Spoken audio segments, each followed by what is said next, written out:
السلام عليكم ورحمة الله وبركاته. ازيكم يا حبايبي؟ عاملين ايه؟ يا رب تكونوا بخير وبصحة وسعادة دايما يا رب العالمين. النهاردة هنعمل مع بعض أكلة كلنا بنحبها، بس قبل أي كلام نسمي الله ونصلي ونسلم على رسول الله صلى الله عليه وسلم، والاشتراك في القناة ولايك وشير للفيديو لو عجبكم. النهاردة معايا نص كيلو من اللحمة، عليه نسبة دهن محترمة كده، يعني نص كيلو اللحمة أنا حطيت عليه 200 جرام من الدهن. أنا هعمل النهاردة حواوشي، والحواوشي يعني لازم يكون فيه نسبة دهون محترمة كده. فرمتهم كده مع بعض في الكبة، وطبعا نسبة الدهن دي هتسهل معاك الفرم اللحمة خالص في الكبة. ايه هي الاضافات بقى اللي هضيفها بعد كده؟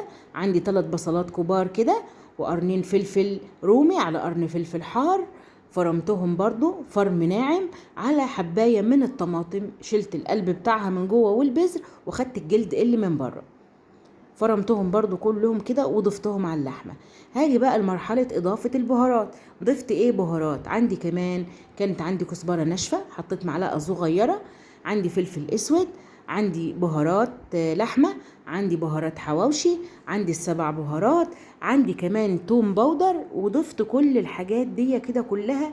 اي بهارات عندك ضيفيها، بس ما نكترش شوية، يعني ما نبالغش في اضافه البهارات عشان ما تغيرش الطعم معايا.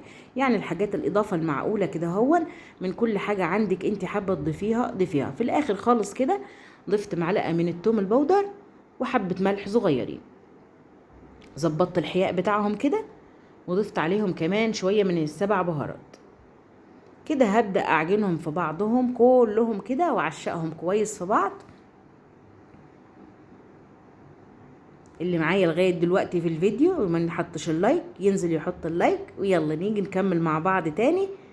ونقول هنبدأ كده نعجنهم بإيدينا عجنة كويسة قوي قوي قوي لمدة دقيقة أو دقيقتين، لغاية الخليط بتاعي ما يتكون كويس. هنا حطيت برضو مكعب مرقة لحمة، وفصين مهروسين من التوم. كده أنا تبلت تتبيلة معتبرة جدا. حطيت كمان هنا معلقة من الدقيق،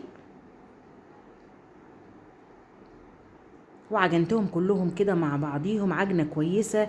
عجنت فيهم لمدة دقيقة أو دقيقة أو نص كده، عشان كل الخليط يمتزج مع بعضيه، وتبقى عندي كلها عجينة واحدة متماسكة مع بعضيها كده، وكل الخليط معايا متجمع وواخد من طعم البهارات وواخد من طعم كل حاجة. جبت طبعا العيش البلدي بتاعنا العادي جدا اللي احنا بنشتريه من الأفران ده. هبدأ كده افتحه من الجنب، مش هفتح الرغيف كامل، لا انا هفتح في الجنب بس كده. يلا قولوا لي كده، اللي ما حطش اللايك ينزل يحط اللايك، واللي ما اشتركش في القناه ينزل يشترك يا حبايبي، واكتبوا لي كومنت حلو يسعدني. كوره محترمه كده من اللحمه. طبعا انا مش هعمل الحواوشي طبعا اللي انا هعمله في البيت زي اللي انا بشتريه من بره، لا انا عايزه الرغيف عندي يكون معمر كده ومليان وشبعان. اللي ياخد له رغيف بالهنا والشفا على قلوبكم يا حبايبي، يشبع ويحمد ربنا، وتمام التمام هتبقى الحكايه زي الفل. طبعا زي ما انتوا شايفين كده، انا خدت الكوره بططتها في الرغيف كده هون وفردتها وعلى الحروف، وفي النص كده ما خليتش حته فاضيه في الرغيف. هبدا كده هون انا اعملهم كلهم بالشكل اللي انتوا شفتوه ده لغايه ما اخلصهم. ما شاء الله حجم العيش كبير، ومع ذلك انا كبرت الكوره اللي انا بعملها كده من اللحمه وفردتها عشان يبقى قلت لكم الرغيف مليان والقيمه الغذائيه بتاعته تبقى عاليه. انت عايزه ترققيها طبعا، عايزه تكبري حجم العجينه من جوه ماشي، عايزه تخففيها عن كده دي حاجه برضو ترجع لك وحسب طلبك. كده بعد ما خلصتهم هستمر كده اعملهم كلهم بالشكل اللي انتوا شفتوه ده لغايه ما اخلصهم خالص.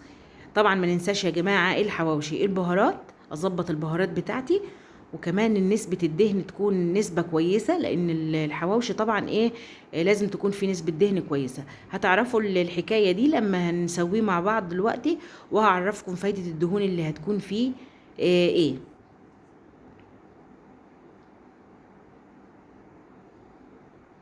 طبعا اللي بنشتريه من بره بيكون فيه طبعا تحس ان اللحمه اللي فيه طبعا قليله وكلها توابل وكلها بهارات واغلبيتها بصل، لكن اللي انت بتعمليه في البيت طبعا هيكون ليه طعم تاني وهيكون في حته تانية خالص.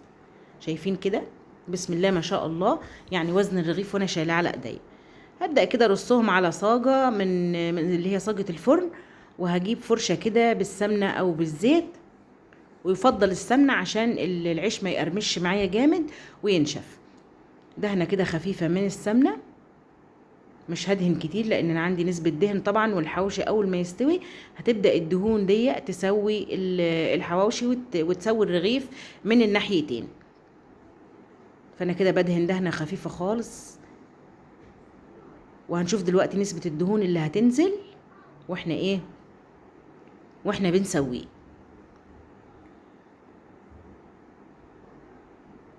طبعا ما تقوليليش ان حجم الرغيف ده طبعا هتشتريه من بره جاهز، ده طبعا دي حاجه في البيت من حيث الحجم يعني، وطبعا برضو من ناحيه الطعم والنظافه طبعا دي حاجه مضمونه وانت عاملاها في بيتك. طبعا اديكم شايفين اهو بعد ما سويناه بالطريقه الجميله دي، شايفين شكله وهو طالع من على الفرن كده، تحس ان هو مقرمش وجميل، بس في نفس الوقت هو مش مقرمش قوي. لو انت عايزه تقرمشيه قوي ادي دهنه زيت بدل السمنه. لو انت عايزاه جوسي شويه ويكون طري معاكي فادهنيه سمنه. وهدي طبعا الشوايه بتاعه الفرن من فوق، وهدي نار الفرن من تحت برضو عشان ياخد سوا واللحمه ما تبقاش نيه معايا في قلب الرغيف. هنشوف مع بعض دلوقتي شكل العيش من جوه وشكل اللحمه بعد ما استوت بقت عامله ازاي. بسم الله ما شاء الله اللهم بارك، يعني على الريحه والطعم كان حاجه جميله جدا. شايفين يا جماعه عامل ازاي؟ جميل وطري مش ناشف، حلو جدا. الرغيف معايا طري اهو، واللحمه مستويه واخده السوى الكامل. طعمه ما اقولكوش طبعا، طعمه كان يجنن، كان حكايه بصراحه. جربوه بالطريقه دي وان شاء الله يعجبكم، وما فيش حاجه ان شاء الله نقول عليها صعبه، لا احنا وما نكسلش يا جماعه. الحاجه النهارده اللي بتتعمل في البيت هتكون اضمن واحسن ليكي